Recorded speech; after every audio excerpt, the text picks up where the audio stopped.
Seperti yang kita ketahui, virus COVID-19 ini masih meresahkan banyak penduduk di Indonesia ini. Oleh karena itu, masyarakat diwajibkan untuk menggunakan masker setiap ingin beraktivitas. Dikarenakan virus COVID-19 ini dapat tertular melalui droplet atau air liur yang dikeluarkan melalui mulut kita saat sedang berbicara, bersin, ataupun batuk. Ada 3 jenis masker yang dapat kita gunakan, yaitu masker medis, masker KN95, dan masker kain. Penggunaan masker sendiri pun harus diganti secara berkala. Jika Anda menggunakan masker medis yang banyak dijual di supermarket, Anda harus menggunakannya dengan cara 1 kali pakai dan tidak disarankan untuk digunakan dalam jangka waktu yang panjang. Begitu juga masker kain. Penggunaan masker kain harus dicuci secara berkala ataupun secara rutin. Penggunaan masker sendiri pun harus dipakai secara tepat. Maksudnya, masker harus benar-benar menutupi area hidung ataupun area mulut agar droplet yang keluar tidak secara langsung jatuh kepada orang lain ataupun lawan bicara Anda.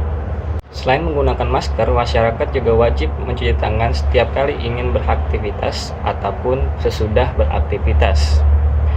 Mencuci tangan juga termasuk dalam cara mencegah adanya penularan COVID-19 ini. Bahkan bukan hanya COVID-19 saja, virus lain pun juga dapat tertular melalui bakteri-bakteri jahat yang ada di tangan kita. Sebab setiap kali kita beraktivitas, kita selalu saja bersentuhan dengan benda-benda kotor ataupun orang lain yang ada di sekitar kita. Cara mencuci tangan pun tidak sembarangan, harus menggunakan cara yang benar, yaitu mencuci tangan selama 30 detik sampai 1 menit dan membersihkannya sampai sela-sela jari atau bahkan kuku Anda.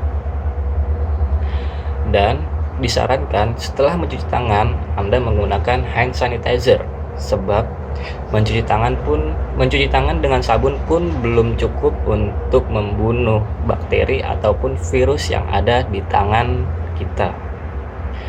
Penggunaan hand sanitizer sudah terbukti secara alami dan efektif membunuh kuman ataupun bakteri yang ada di tangan kita. Hal lain yang ada dalam protokol kesehatan adalah menjaga jarak.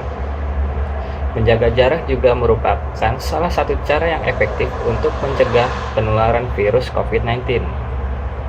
Harus kita ketahui bahwa droplet yang keluar dari dalam mulut kita dapat meluncur sejauh 2-6 meter.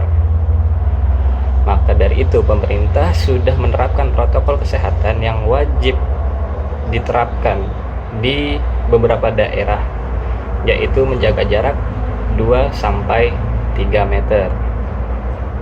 Usaha lain yang kita lakukan untuk mengurangi penularan virus COVID-19 ini adalah menghindari dari daerah kerumunan.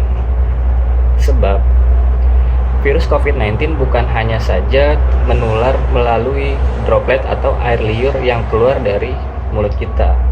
Virus COVID-19 dapat tertular melalui kontak fisik ataupun sentuhan. Maka dari itu, kita sebagai masyarakat diusahakan untuk mengurangi aktivitas di luar rumah atau menggunakan transportasi umum yang tidak menggunakan protokol kesehatan. Pemberian vaksin disebut-sebut cara yang tepat untuk mengurangi penularan virus COVID-19. Vaksinasi ini bertujuan untuk meningkatkan sistem imun kekebalan tubuh terhadap virus penyakit. Namun, tidak semua orang dapat melakukan vaksin COVID-19 ini dengan alasan tertentu, antara lain pada anak-anak ataupun pada remaja di bawah usia 18 tahun. Vaksin COVID-19 ini juga tidak dapat disalurkan kepada orang-orang yang menderita penyakit tertentu seperti hipertensi. Dan juga vaksin COVID-19 tidak dapat disalurkan kepada orang-orang yang menderita penyakit keras atau orang-orang yang sudah terinfeksi virus COVID-19 ini. Vaksinasi COVID-19 bukan hanya untuk melindungi diri Anda sendiri, tapi juga dapat melindungi keluarga ataupun orang lain dari penularan virus COVID-19 ini.